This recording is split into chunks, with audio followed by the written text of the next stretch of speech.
नमस्कार, स्वागत है आप सभी का हमारे इस विशेष कार्यक्रम में।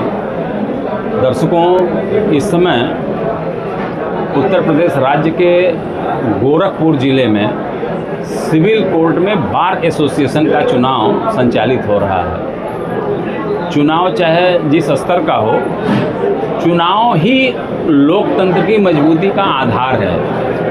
चुनाव ही एक ऐसा अवसर है जब मतदाताओं को ये तय करने का अवसर मिलता है कि वह अपने इच्छा के अनुरूप अपना प्रतिनिधि चुने।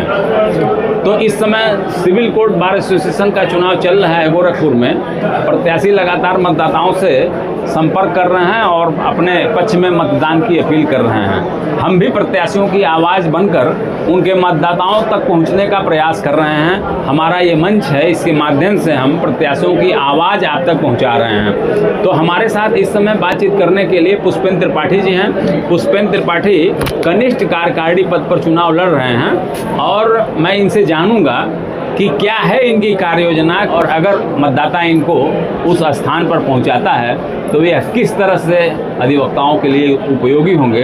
तो त्रिपाठी जी, आपका हमारे कार्यक्रम में स्वागत है।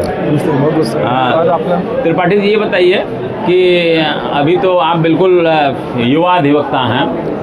कब आपका रजिस्ट्रेशन हुआ है, कब से आप कचहरी में हैं? सर, पहले तो बहुत नमस्कार सर। मेरा रजिस्ट्रेशन यहाँ पे बार एसोसिएशन गोरखपुर में सन 2022 का है सर। अच्छा। और विगत 4 वर्षों से मैं वकालत पेशे में हूँ। और अच्छा, 4 वर्षों से आप कचहरी में हैं? जी सर। तो आप ये बताइए त्रिपाठी जी, चूँकि कनिष्ठ कार्यकारिणी का जो पद होता है ये राजनीति का प्रथम सोपान है कचहरी में। यही से जो है यह राजनीति का प्रवेश द्वार इसको हम कह सकते हैं। जी बिल्कुल। तो आपके अंदर कैसे इच्छा जागृत हुई कि हम जो है कचहरी में बार एसोसिएशन की राजनीति करें, क्या बताएंगे आप? सर, विगत 4 वर्षों से जब मैं कचहरी में रहता हूँ तो भिन्न भिन्न समस्याओं से मेरा रोज सामना पड़ता है। विभिन्न लोगों से मैं मिलता हूँ तो एक मेरे अंदर इच्छा जागी कि मतलब मैं भी इसका एक भाग बन सकूं, अपने बड़े सीनियर्स के साथ, बड़े अधिवक्ताओं के साथ आकर के बार की समस्याओं को सुनूं, उसमें मैं जो भी मदद कर सकता हूं। और इसी के लिए सर मुझे प्रेरणा मिली और कनिष्ठ कार्यकारिणी के चुनाव में मैं प्रत्याशी हूं सर। त्रिपाठी जी, आप 4 वर्षों से कचहरी में हैं तो आप तो कचहरी से भली बात परिचित हो गए होंगे। जी सर। तो क्या आपको लगता है कि जो बुनियादी सुविधाएं हैं कचहरी में, किस तरह से बुनियादी सुविधाओं का अभाव है जिसकी पीड़ा आपके अंदर है और आप उसको दूर करना चाहते हैं? ऐसी कौन कौन सी समस्या आपके दिमाग में है, क्या बताएंगे आप? सर, यहाँ पे सर कचहरी कैंपस में पहली बात तो सर महिला जो अधिवक्ता हैं उनके लिए सर मैं एक स्वच्छ शौचालय में देखता हूँ, उसका अभाव मुझे बहुत दिल से लगता है कि ये चीज़ बहुत ज़रूरी है जो भी महिला अधिवक्ता हैं। दूसरी बात सर ये है कि कचहरी के अंदर जो वृद्ध अधिवक्ता हैं, जो चलने फिरने लायक नहीं है, जिनको चलने फिरने में दिक्कत होती है, उनकी गाड़ियां बाहर रुक जाती हैं और उनको वहां से अपनी सीट तक पैदल आना पड़ता है, किसी के माध्यम से आना पड़ता है।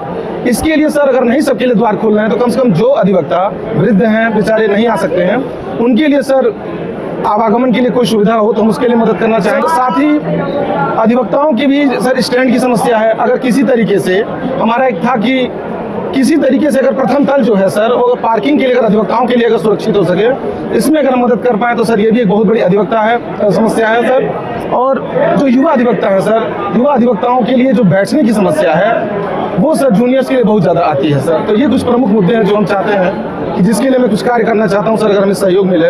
आप एक युवा अधिवक्ता हैं, आर्थिक स्वावलंबन को लेकर के ही जो है एक युवा अधिवक्ता आता है, तो आपको क्या लगता है कि इस कचहरी में और क्या होना चाहिए जिसकी वजह से युवा अधिवक्ताओं को आर्थिक लाभ मिले ताकि वो अपने आप को स्वावलंबी बना सकें, वो अपने पैरों पर खड़ा हो सकें? क्या कहेंगे आप इस दृष्टि में? सर, जब भी सर नए अधिवक्ता आते हैं कचहरी में तो समस्याएं तो बहुत बड़ी होती हैं, उसमें आर्थिक समस्या तो सबसे बड़ी समस्या होती है सर। बिल्कुल। कई अधिवक्ता ऐसे होते हैं कि बहुत दूर से आते हैं, वो कम से कम 30 किलोमीटर 40 किलोमीटर दूर से भी आते हैं, आवागमन के लिए भी उनके पास शुल्क नहीं होता है। तो सर अधिवक्ता जब आते हैं कैंपस में सर, सबसे पहली जो समस्या उनके पास आती है वो अगर ज्ञान अर्जन करना चाहते हैं तो उन्हें सीखने में बहुत समय लग जाता है। अगर अधिवक्ता सीखना भी चाहता है तो यहाँ पे सीनियर्स को काफ़ी काम होता है, काफ़ी सारे कोर्स पे एक साथ जाना होता है, तो सर समय अभाव एक बहुत समस्या हो जाती है। दूसरी बड़ी बात सर ये होती है कि कुछ बच्चे आते ही सर दूसरी संगत में पड़ जाते हैं, जैसे कि वो सीट पे ना काम दे करके वो इधर उधर कचहरी के दूसरे जगहों पे ज़्यादा समय बिताते हैं। तो मैं सर जो नए अधिवक्ता हैं मैं उनसे कहना चाहूँगा कि तो पहले तो सर 3 साल 4 साल तक खूब मन लगा कि आप किसी भी सीनियर के पास अपना काम अच्छे से सीखें, और काम सीख लेने के बाद जब आप काम सीख जाते हैं तो आपके पास सर काम तो वैसे ही बहुत ज़्यादा आने लगता है। बिल्कुल। शुरू में सर नोटरी बनवाना, जन्म प्रमाण पत्र बनवाना, बहुत सारे काम होते हैं जो युवा अधिवक्ता बहुत ज़्यादा करते हैं। आरटीओ से संबंधित काम होते हैं सर, चालान से संबंधित काम होते हैं। तो सर अगर मैं लगता है कि मन लगा कि कोई भी अधिवक्ता 2 साल 3 साल तक अगर काम करते हैं अपने सीनियर के अंडर में, तो धीरे धीरे वो समस्या जो रहती है आर्थिक समृद्धि आ जाती है सर। लेकिन पुष्पेंद्र जी, जैसे बार एसोसिएशन की एक जिम्मेदारी ये होनी चाहिए कि नए अधिवक्ताओं के लिए कुछ स्टाइपेंड की व्यवस्था करे। बिल्कुल। क्योंकि जो है अगर नए अधिवक्ताओं को शुरुआती दौर में कुछ आर्थिक सहयोग यदि मिल जाता है तो उनको अपना जो प्रोफेशन है उसको स्टेब्लिश करने में मदद मिल जाती है। तो क्या आपके दिमाग में ये है कि अगर आपको सदन में यहाँ का अधिवक्ता मतदाता अगर आपको सदन में भेजता है तो आप इस दिशा में युवाओं की आवाज़ बन करके अपनी आवाज़ उठाएंगे कि युवाओं को स्टाइपेंड जैसी चीज़ें कोई राशि उनको दी जा सके? क्या कहेंगे? नहीं, बिल्कुल सर, ये चीज़ हमारी प्राथमिकता में है।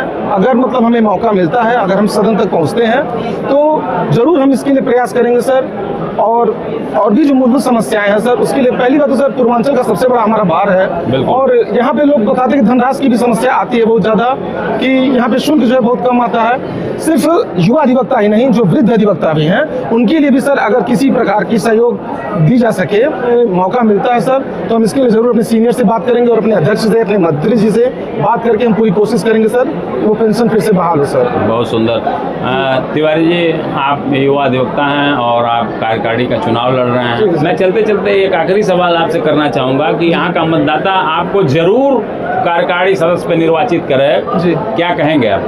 नहीं, बिल्कुल सर, यहाँ के चुनाव में यहाँ के मतदाताओं में बहुत ज़्यादा उत्साह देखने को मिल रहा है और हम तो पहली बार चुनाव लड़ रहे हैं सर। हमको तो बहुत अच्छा लग रहा है चुनाव लड़ते हुए, और हमसे सबसे कोशिश करेंगे और सबसे आग्रह करेंगे कि इस बार हमें सर अच्छे बहुमत से चुनाव में जिताएं और हम भी इसका भाग बने। अजय जी, आपका व्यस्ततम समय चल रहा है, प्रचार आप कर रहे हैं और अपने व्यस्ततम समय में से आपने हमारे लिए समय निकाला, आप यहाँ आए और अपने मतदाताओं को अच्छी अच्छी बातें बताई, अपनी कार्य योजना से आपने अवगत कराया, भविष्य में आप कैसे कार्य करेंगे इसके बारे में आप बताएं।